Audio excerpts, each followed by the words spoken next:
2 minutes citoyennes, un podcast du site viepublique.fr.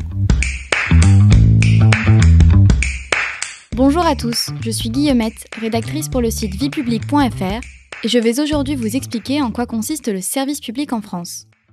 Comment définir le service public ? La notion de service public désigne une mission remplie par l'autorité publique ou sous sa responsabilité, par des établissements ou entreprises publiques, dans le but de satisfaire des besoins collectifs, éclairage public, espace vert, accès à l'information.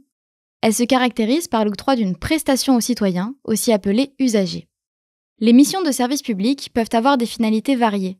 L'ordre et la régulation, défense nationale, justice, protection civile, la protection sociale et sanitaire, sécurité sociale, services hospitaliers, l'éducation et la culture, enseignement, recherche, audiovisuel public, ou encore l'économie. À quel principe le service public obéit-il ? Le régime juridique du service public est organisé autour de 3 principes. La continuité du service public, qui repose sur la nécessité de répondre aux besoins d'intérêt général sans interruption. L'égalité devant le service public, qui signifie que toute personne a un égal accès au service, participe dans la mesure de ses moyens aux charges financières résultant de ce service et doit être traitée de la même manière que tout autre usager du service. Enfin, l'adaptabilité ou mutabilité, qui implique que le service public ne doit pas demeurer immobile face aux évolutions de la société. Il doit répondre aux nouveaux besoins des usagers et suivre les innovations techniques. Quelles sont les différences entre service public et secteur public ? Contrairement au service public, qui désigne une activité, le secteur public désigne l'ensemble des structures et organismes publics qui en ont la charge.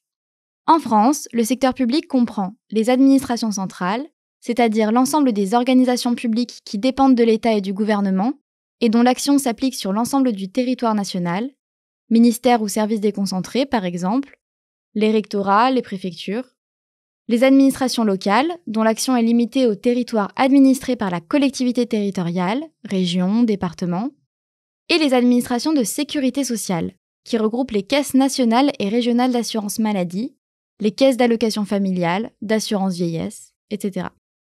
L'État peut également confier des missions de service public à des structures extérieures à l'administration. On distingue les établissements publics à caractère industriel et commercial, EPIC, comme la Comédie Française ou l'Office national des forêts, les établissements publics à caractère administratif, EPA, comme la Caisse d'allocation familiale ou l'Établissement français du sang, et depuis 2020, les entreprises publiques comme la SNCF. Vous pouvez réécouter ce podcast et toutes nos séries sur vos plateformes préférées et notre chaîne YouTube. N'hésitez pas à vous y abonner. Et pour en savoir plus, rendez-vous sur notre site internet viepublique.fr et nos réseaux sociaux. On se retrouve très bientôt. Au revoir à tous.